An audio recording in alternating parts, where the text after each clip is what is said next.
नमस्कार दोस्तों, मेरा नाम है भूषण पंडित और आप देख रहे हैं अशोका न्यूज। आज आप देख रहे हैं कि यहाँ पुतला फूंका जा रहा है कांग्रेस सरकार का, जो कल परसों इतना भयानक प्रचंड हुआ है। प्रधानमंत्री जी का काफिला रोका है पंजाब में, उसको लेकर धीरे धीरे आक्रोश जन आक्रोश बढ़ता जा रहा है। आइए जनता से बात करते हैं कि इनसे ये क्या चाहते हैं, इनकी क्या मंशा है। राष्ट्रपति शासन लगाने की मांग करते हैं। आज आपने जो पुतला फूंका है, किसका फूंका है? ये हमने राहुल गांधी और सोनिया गांधी और चन्नी जो मुख्यमंत्री हैं पंजाब के, उनका पुतला फूंका है।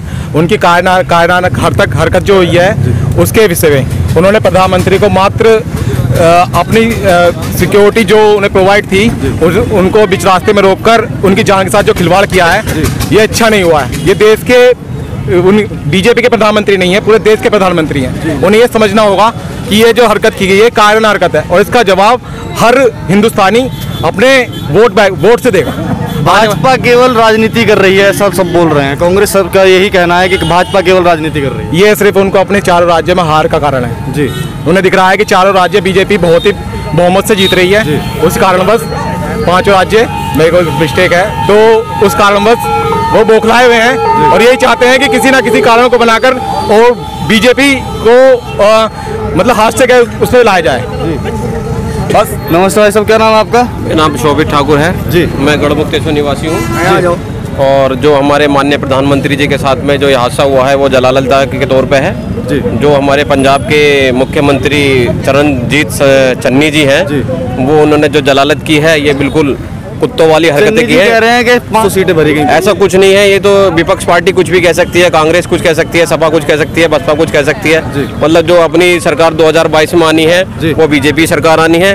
माननीय प्रधानमंत्री जी हमारे जो तो क्या ये पंजाब में वोट बैंक की राजनीति की है मोदी जी ने? नहीं, पंजाब में ऐसा कुछ नहीं था। वो तो उनका जो रूट था वो रूट अपना पहले उनका एयर से था, फिर बाद में उनका प्रोग्राम बना कि मुझे रोड से जाना है। तो रोड से जब जाते हैं तो जब गांव का प्रधान या हमारा माननीय प्रधानमंत्री कोई भी जाएंगे तो सारे उसमें अलर्टमेंट हो जाता है कि हमारे रोड से मंत्री निकलेंगे। मगर ऐसा चन्नी जी को नहीं सूचना देने के बाद भी उन्होंने ऐसा कोई कार्य नहीं किया। इसके अकॉर्डिंग पंजाब सरकार पे बहुत जलालता वाला विषय है और इसको देखना भी चाहिए जो इसे करना था जी। और इसके विषय में मैं ज़्यादा नहीं कहना पाऊंगा और इससे मैं यही कहूँगा कि जो हमारे माननीय प्रधानमंत्री जी हैं, ऐसा प्रधानमंत्री ना ही तो हमें कभी ऐसा आया और ना ही ऐसा कभी मिले। और ये ऐसा व्यक्ति है जो इसे हमें पूर्ण बहुमत से सपोर्ट करना चाहिए। ये जो कल हुआ है ये बहुत बड़ी चूक रही है, जो परसों हुआ है वाकया। हाँ, जो बिल्कुल निश्चित रूप से ये देश के प्रधानमंत्री को ऐसे सड़क पर रोका गया है, 20 मिनट रोका गया है, तो ये बहुत बड़ी चूक रही है। मैं मानता हूं कि चन्नी सरकार के द्वारा उनका अब तक का सबसे बड़ा असफल प्रोग्राम है ये। माननीय प्रधानमंत्री देश के यशस्वी प्रधानमंत्री हैं, वो विश्व पर अपनी एक भारत की पहचान बनाए हुए हैं और इस प्रकार से किसी देश के गृह मंत्रालय की भी चूक रही है इसमें। गृह मंत्रालय की चूक नहीं है, गृह मंत्रालय से पूरी एडवाइजरी जारी हुई थी। बाकायदा डीजीपी ने वहाँ पर रूट के लिए, चन्नी जी कह रहे हैं कि हमें रूट ही नहीं पता था। उनको पता है, उनका डीजीपी ने रूट दिया है, उसको ग्रीन सिग्नल देने के बाद डीजीपी को तो बर्खास्त कर दिया। डीजीपी बर्खास्त हो गए हैं। अभी और भी इसमें बहुत सारे कांग्रेस के जो नेता हैं वो इसमें इन्वॉल्व हैं। वो माननीय प्रधानमंत्री जी के यश को, उनकी कीर्ति को, तो आप कह रहे सोची समझी साजिश है? ये बिल्कुल सोची समझी साजिश है। इसमें कहीं भी किंतु परंतु करने की आवश्यकता नहीं है और चन्नी सरकार केवल बहाना बना रहे हैं। वहाँ के मुख्यमंत्री जी केवल बहाना बना रहे हैं। अपने कंधों की जिम्मेदारी को प्रशासन पे नहीं टाल सकते। ना ही उनके उस समय गृह सचिव उनके साथ थे, ना वहाँ के डीजीपी उनके साथ थे। क्या ये हमारे लोकतंत्र की हत्या नहीं है? सारी कांग्रेस बस एक ही बात ले बैठी है, कुर्सियों के फोटो डाल रहे हैं, बस खाली खाली कुर्सियां, खाली कुर्सी। माननीय प्रधानमंत्री जी की रैली को सफल बनाने के लिए अनेकों बस रास्ते में रोक दी गई। पंजाब सरकार के द्वारा बसों को रास्ते में ही रोक दिया गया, केवल किस लिए कि माननीय प्रधानमंत्री जब लोगों को संबोधित करेंगे तो वहां पर उनको एक नई दिशा और दशा परिवर्तन देखने को मिलने वाली थी।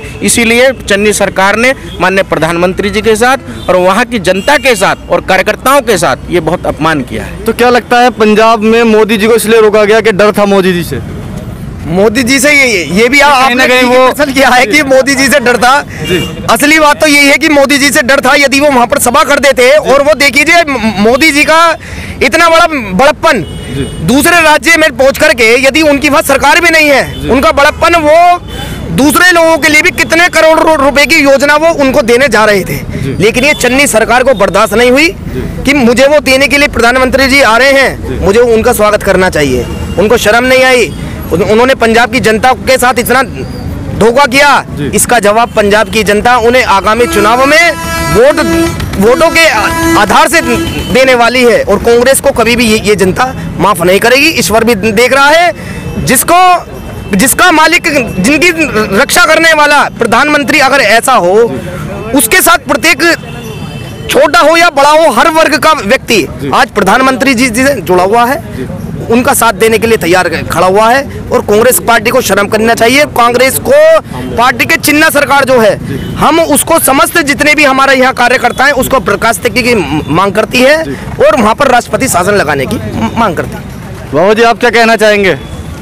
मैं कहना चाहूँगा जी, नरेंद्र मोदी जी बहुत ही बढ़िया है और सभ्य हैं जी। और इससे मोदी जी को रोक दिया पंजाब में जाने से, मोदी जी को रोक दिया। हाँ जी। वो वहाँ के जो मुख्यमंत्री हैं, हाँ, वे कांग्रेस के हैं। अच्छा। और कांग्रेस पार्टी मोदी जी को तो ऐसा क्या देश के प्रधानमंत्री को रोक देंगे? हाँ भाई, रोक दिया उन्होंने। अच्छा, हाँ जी। तो ये तो प्रधानमंत्री जी की हार हो गई। नहीं, हार प्रधानमंत्री जी की कभी नहीं है जी। प्रधानमंत्री जी की हार किसी प्रदेश में नहीं होने की जी। और हर प्रदेश में यानी बीजेपी की सरकार बनेगी।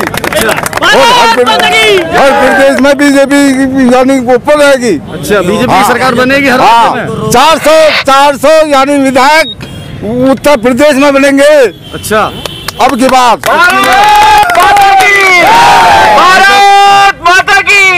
आप क्या कहना चाहेंगे परसों वाले वाक्य के लिए? इसमें ये कहना चाहेंगे, जो हमारे प्रधानमंत्री है पंजाब में, उनके साथ जो हुआ गलत हुआ। हमारे प्रधान जी को देश विदेशों में भी उन्हें सम्मान दिया जा रहा है और हमारे भारत में उनका अपमान हो रहा है। तो मतलब जैसे हमारे देश विदेश में जाते हैं तो उनका खूब सम्मान किया जाता है। एक तरीके का मजाक बन गया है कि प्रधानमंत्री जी को अपने ही देश में सुरक्षा नहीं मिल पाई है। ये हमारे जो पंजाब सरकार ने गलती करी है। और मैं ये कहना चाहता हूँ, जैसे हमारे मोदी जी के साथ हुआ है, जो यहाँ रैली होगी वो भी इस चीज़ की हम बात करेंगे कि यहाँ उसकी कांग्रेस की कोई रैली नहीं होने देंगे हम जी। अच्छा, कांग्रेस की कोई रैली नहीं होने देंगे जी। भाई साहब जी, आप क्या कहना चाहेंगे? आज ये अपने पुतला फूका है, ये किसका पुतला फूक दिया? ये चन्नी सरकार का राहुल गांधी जी, कांग्रेस पार्टी जी।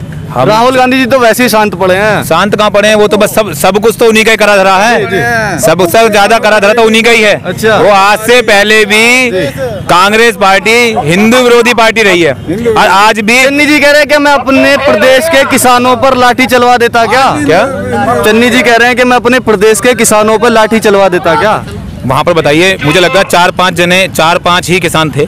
बाकी आप भी देख सकते हैं जितनी बसें वहाँ लग रही थी सब फुल थी।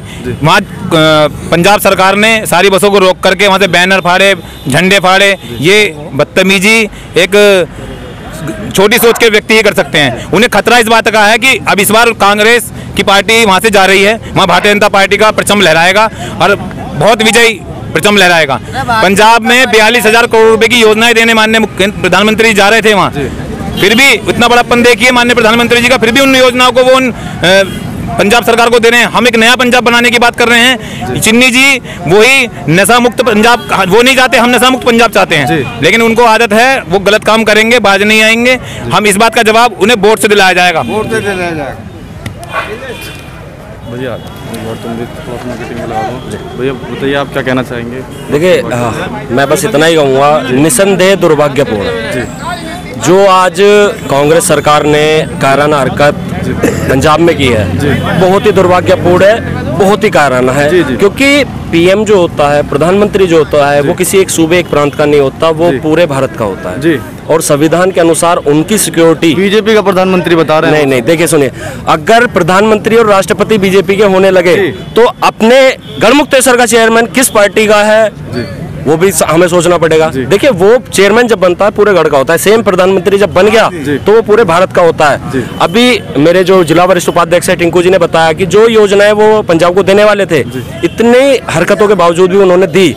तो आप सीधा सा समझ सकते हैं कि वो प्रधानमंत्री पूरे देश का है। अगर बीजेपी का होता तो वो सारी योजनाएं नहीं देता।